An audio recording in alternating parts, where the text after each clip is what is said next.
hiyo ajenda yao ukitazama utamaduni wa Mtanzania ulivyo, tabia na hulka ya Mtanzania ilivyo, haiwezi kufanikiwa. Haiwezi kufanikiwa kwa sababu kwanza wameanza nayo wakati bado uchaguzi miezi kadhaa tu. Lakini pili,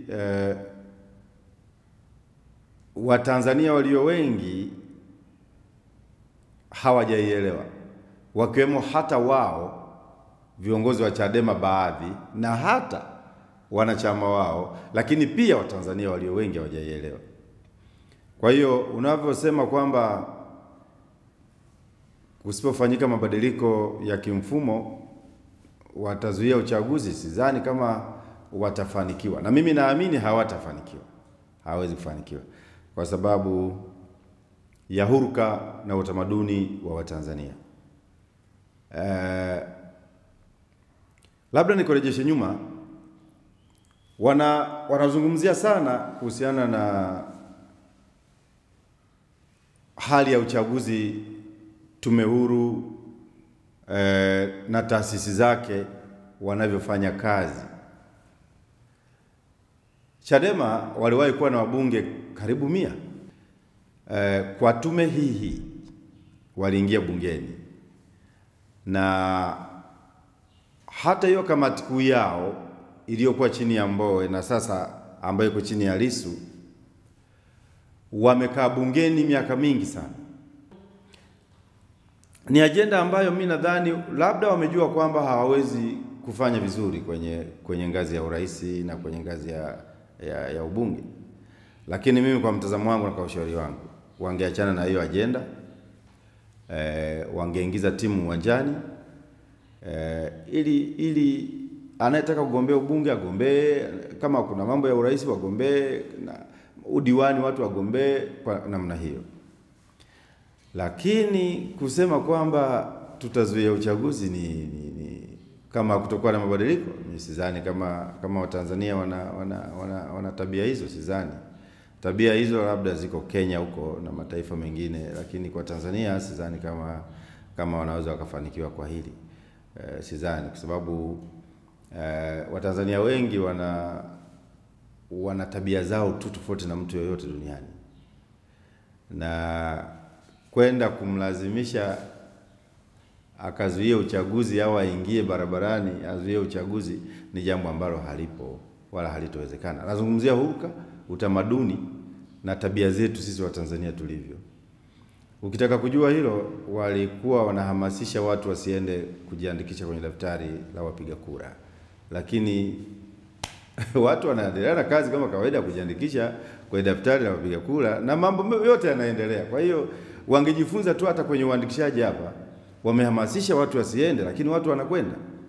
Sasa ni ngumu sana kusema kwamba no reform, no election. Ni maneno tu, na mimi ninavyoona Chadema ni walalamikaji tu kama walalamikaji wengine. Yaani mimi kwa ushauri wangu labda wangeweza kujikita,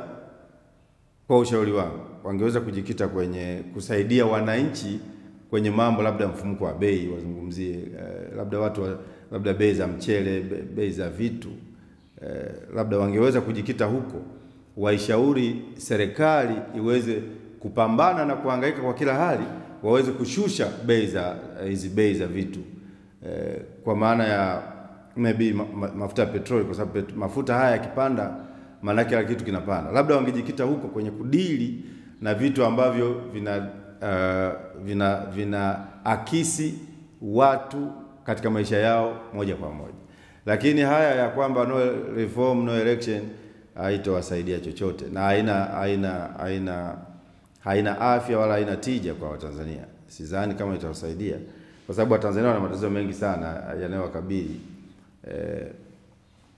Umaskini bado upo, hatuwezi tukasema upo, umaskini bado upo.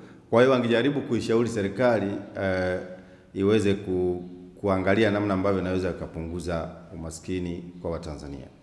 Lakini pia wangeweza kuishauri serikali kama kuna mapungufu wayaseme, lakini kwa ushauri, sio kuyasema kupitia watu waandamane waende barabarani. Unajua siasa si lazima mpigane, au siasa sio lazima mvurugane. Siasa sio lazima umtukane kiongozi mkuu wa nchi au umtukane yule na huyu. Sidhani kama hiyo ndio siasa. Siasa haiko hivyo. Siasa wajibu wa kiongozi ni kujenga watu na kuunganisha watu na kuleta umoja katika jamii. Kiongozi hata kiwi kuwagawa watu au kuhamasisha watu watengane, waandamane ama walete shida katika jamii yetu. Kwa hiyo mimi kitu ambacho naona Chadema watafeli. Hilo ni zoezi ambalo litafeli. Wameshindwa kutafakari na kuangalia Watanzania mitaani wanaongea nini.